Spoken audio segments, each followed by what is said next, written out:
Hello students, मैं हूं अनामिका सिंह और आप सभी देख रहे हैं पिनेकल कैरियर इंस्टीट्यूट का ऑफिशियल यूट्यूब चैनल। स्टूडेंट्स, आपने मेरी पहली वीडियो देखी होगी। मैं हिंदी के कुछ क्वेश्चंस लेकर आई थी। आज मैं उसी सीरीज को आगे बढ़ा रही हूं और आपके लिए पार्ट 2 लेकर आई हूं। चलिए प्रश्न की ओर आगे बढ़ते हैं। हम पहला प्रश्न देखते हैं। पहला प्रश्न है, रंचक रंजक शब्द युग्म का अर्थ है। आपको रंचक और रंजक का सही अर्थ बताना है। स्टूडेंट्स, इसका सही आंसर है डी। रंचक का अर्थ है थोड़ा और रंजक का अर्थ है मेहंदी। अगले प्रश्न की ओर आगे बढ़ते हैं। प्रश्न नंबर 2, शब्द युग्म अवर अपर का सही अर्थ है। यहाँ पर अवर और अपर का सही अर्थ बताना है। इसका सही आंसर है बी। अवर का अर्थ होता है निम्न और अपर का अर्थ है अन्य। चलिए प्रश्न नंबर 3 की ओर बढ़ते हैं। बेमतलब में समास है। ऑप्शन है हमारे पास तत्पुरुष समास, द्विगु समास, कर्मधारय समास या अव्ययी भाव समास। तो इसका सही आंसर है डी, अव्ययी भाव समास। जिस समास का पहला पद प्रधान होता है वही अव्ययी भाव समास होता है। बेमतलब में पहला पद प्रधान है, इसलिए यहाँ अव्ययी भाव समास होगा। अगले प्रश्न की ओर आगे बढ़ते हैं। मैंने 3 कुर्सी खरीदी में अशुद्धि है। ऑप्शन है आपके पास वचन संबंधी, लिंग संबंधी, संज्ञा संबंधी या विशेषण संबंधी। प्रश्न को पढ़कर हमें समझ में आ रहा है 3 के बाद कुर्सी लिखी है, यानी इसका सही आंसर है ए। यहाँ वचन संबंधी अशुद्धि है। चलिए प्रश्न नंबर 5 की ओर आगे बढ़ते हैं। निम्नलिखित में से कौन सा यौगिक शब्द है। ऑप्शन है आपके पास लेखक, पुस्तक, विद्यालय, योगी। स्टूडेंट्स, यौगिक शब्द क्या होते हैं? तो ऐसे शब्द जिसका खंड करने पर या तो एक भाग का या दोनों भाग का अर्थ निकले, ऐसे शब्द यौगिक शब्द कहलाते हैं। तो इसका सही आंसर है सी। विद्यालय का खंड करने पर हमें यहाँ दोनों ही भाग का अर्थ निकलते दिख रहा है, विद्या का भी आलय का भी, इसलिए यह यौगिक शब्द कहलाएगा। चलिए अगले प्रश्न की ओर आगे बढ़ते हैं। प्रश्न नंबर 6, शिव का विशेषण क्या है। शिवेश, शैव, शंकर, शैल। स्टूडेंट्स, इसका सही आंसर है बी, शैव। चलिए अगले प्रश्न की ओर आगे बढ़ते हैं। प्रश्न नंबर 7, मातृत्व शब्द है। ऑप्शन है व्यक्तिवाचक शब्द, जातिवाचक शब्द, भाववाचक शब्द या द्रव्यवाचक शब्द। स्टूडेंट्स, इसका सही आंसर है सी, भाववाचक शब्द। मात्र में त्व प्रत्यय लगाया है और प्रत्यय लगाने से भाववाचक संज्ञा का निर्माण होता है, भाववाचक शब्द का निर्माण होता है, इसलिए इसका सही आंसर है सी। चलिए अगले प्रश्न की ओर आगे बढ़ते हैं। प्रश्न नंबर 8, सत्य बोलो परंतु कटु सत्य ना बोलो। दो वाक्यों को जोड़कर एक वाक्य बनाया गया है और बीच में समुच्चय बोधक अव्यय का प्रयोग किया गया है। तो स्टूडेंट्स, इसका सही आंसर है बी, संयुक्त वाक्य।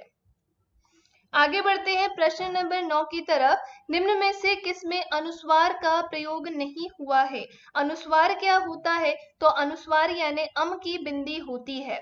कहाँ पर अनुस्वार यानी अम का प्रयोग नहीं है? ऑप्शन देखते हैं, गंगा, चंचल, ठंडा या नहीं। तो स्टूडेंट्स, इसका सही आंसर है डी, नहीं।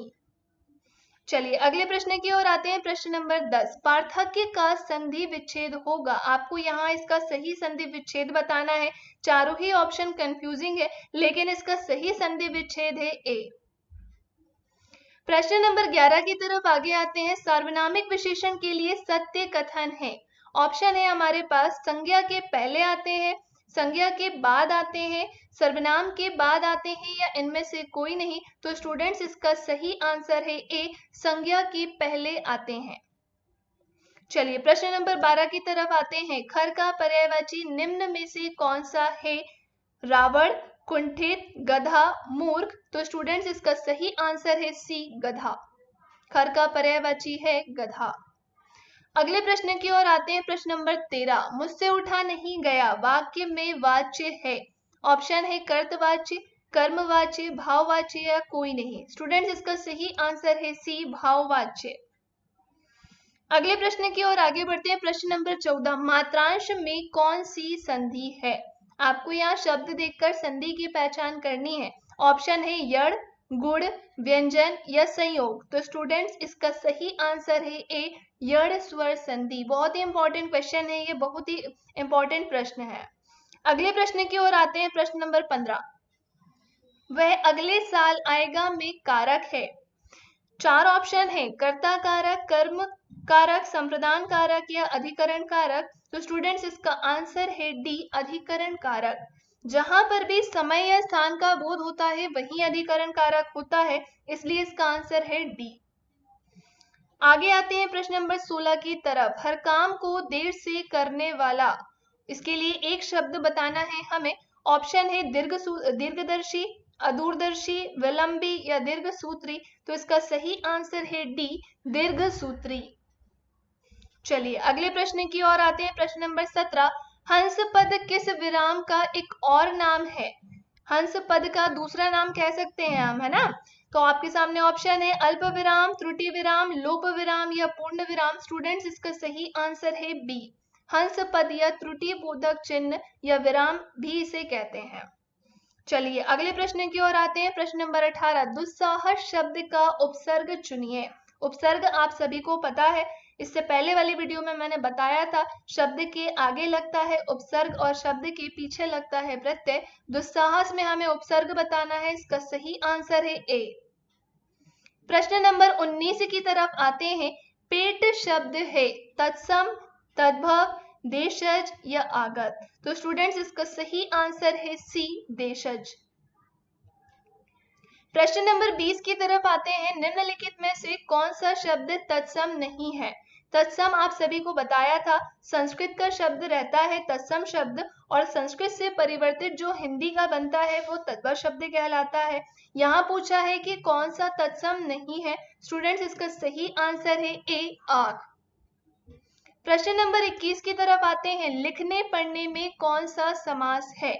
ऑप्शन है द्विगु समास, द्वंद्व समास, कर्मधारय समास या तत्पुरुष समास। स्टूडेंट्स इसका सही आंसर है बी, द्वंद्व समास। जहां शब्द एक दूसरे के विपरीत होते हैं या जहां दोनों पद प्रधान होता है वही द्वंद्व समास होता है। चलिए प्रश्न नंबर 22 की तरफ आते हैं। जो स्वर सजातीय स्वरों के संयोग से बने हैं उन्हें क्या कहते हैं?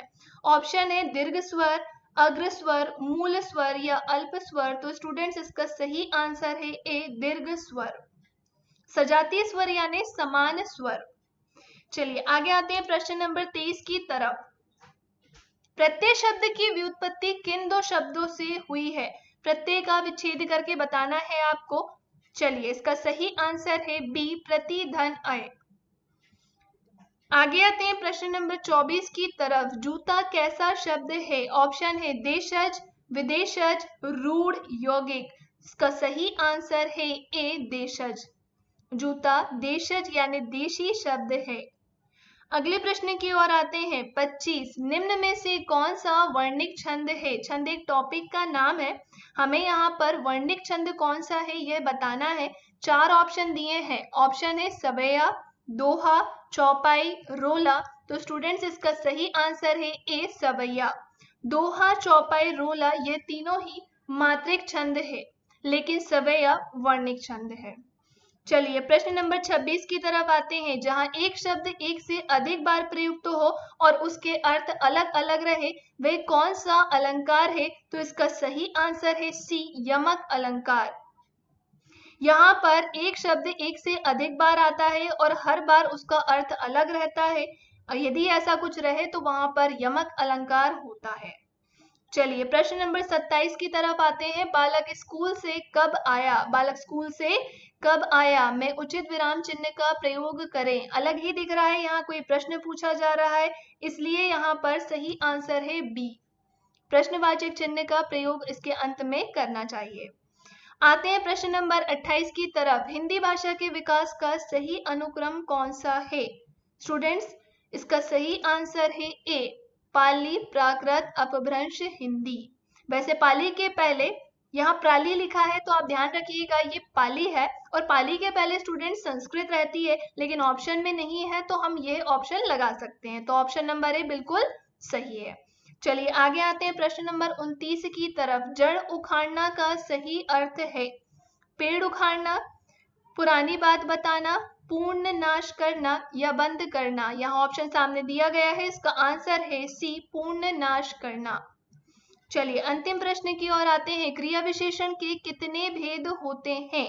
2, 3, 4, 5। तो स्टूडेंट्स इसका सही आंसर है सी 4।